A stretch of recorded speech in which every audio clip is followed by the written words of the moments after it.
Voilà, je suis très heureux de la réception que notre collègue, le professeur Badié Ima, organise pour nous aujourd'hui au bord du fleuve Niger, ici à Bamako, au bord du Bolivar. Je suis en compagnie d'un homme que je connais depuis plus de 10 ans. C'est le professeur Belko Wologem, qui vient d'être nommé et installé comme recteur de l'université Yambo Wologem de Bamako. C'est un philosophe, un travailleur extrêmement patient et persévérant du concept, qui aujourd'hui est à la tête d'une université phare du Mali. Et je suis avec ce collègue, le professeur Badié Ima, quelqu'un qui est très patient dans tout ce qu'il fait, mais qui est reconnu par toute la communauté comme un homme profond, comme un serviteur de l'esprit. Je voudrais leur dire la joie que j'ai d'être au Mali en leur compagnie, en Afrique en leur compagnie, et je peux vous dire que de très grandes œuvres, en plus de celles qui ont déjà eu lieu, s'annoncent pour notre continent, parce que son cerveau collectif est en pleine reconstitution. Alors, je leur laisse la parole pour 1 ou 2 minutes, chacun pour dire son sentiment. Monsieur le recteur, mon cher collègue, mon cher frère et ami, ils vont nous regarder par millions dans le monde. Ouais. Merci beaucoup, professeur Niamsi. Je crois que vous avez tout dit. C'est un grand honneur pour moi aussi d'être en compagnie et du professeur Niamsi, un ami de longue date. Toujours. Voilà, et du professeur Badeima, aussi ami de longue date, collègue. Et c'est la famille de la philosophie qui gagne. Et le Mali en a besoin, l'Afrique en a besoin, le monde entier en a besoin de l'esprit fluide. Merci, professeur Belko Wologem. Parole à notre aîné ici sur la table, le professeur Badié Ima.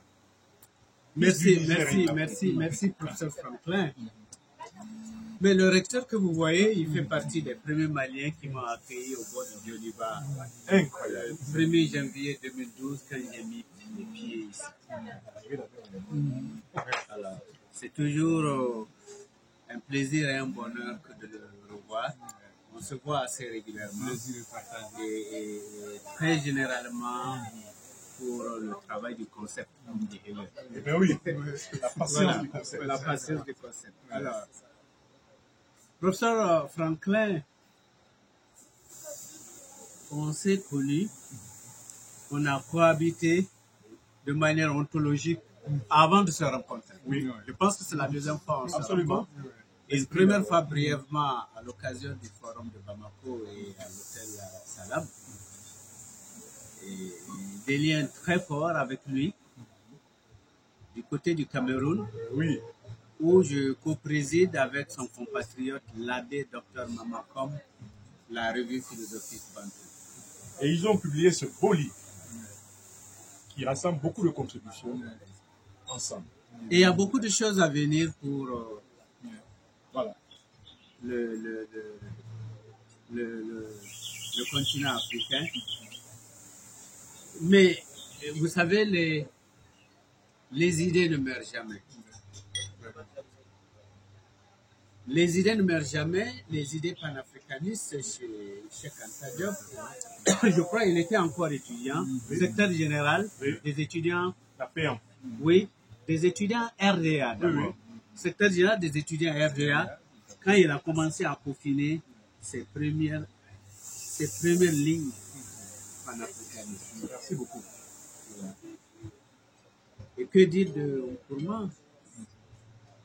La somme que nous a laissée Nkrumah est immense.